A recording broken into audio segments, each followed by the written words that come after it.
বগুড়ার শেরপুর উপজেলার বিএনপির উদ্যোগে সাবেক ছাত্রনেতা উপজেলা বিএনপির যুগ্ম সাধারণ সম্পাদক মরহুম হাফিজুর রহমান হাফিজের রুহের মাগফিরাত কামনায় দোয়া ও মিলাদ মাহফিল অনুষ্ঠিত হয়েছে।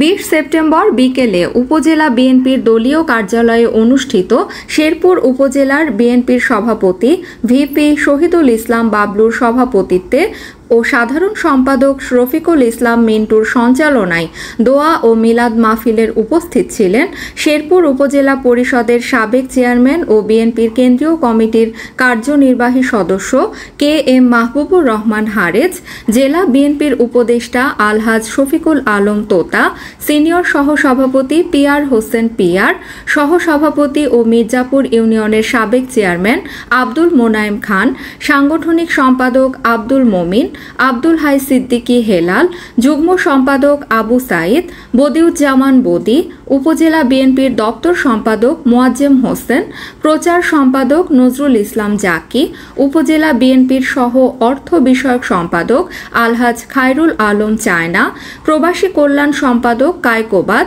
উপজেলা যুবদলের আহ্বায়ক আশরাফুদ্দৌলা মামুন, উপজেলা শ্রমিক দলের সাধারণ সম্পাদক মোহাম্মদ আলী সরকার, পৌর শ্রমিক দলের সভাপতি মুকুল হোসেন, উপজেলা কৃষক দলের সদস্য সচিব মোহাম্মদ নুরুল ইসলাম নূর, যুগ্ম আহ্বায়ক সুয়াইব আহমেদ চপল, পৌর স্বেচ্ছাসেবক দলের আহ্বায়ক হাফিজুল আসিফ শাওন, স্বেচ্ছাসেবক দলের যুগ্ম আহ্বায়ক রাজু আহমেদ, উপজেলা মহিলা দলের সভানেত্রী নাসরিন আক্তার পুটি, ছাত্রনেতা জাকারিয়া প্রমুখ।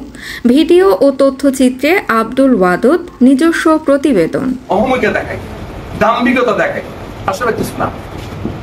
হাফিজুর রহমান বলতে পারে নাই যে আমি এই দুনিয়া থেকে এই মুহূর্তে চলে যাব।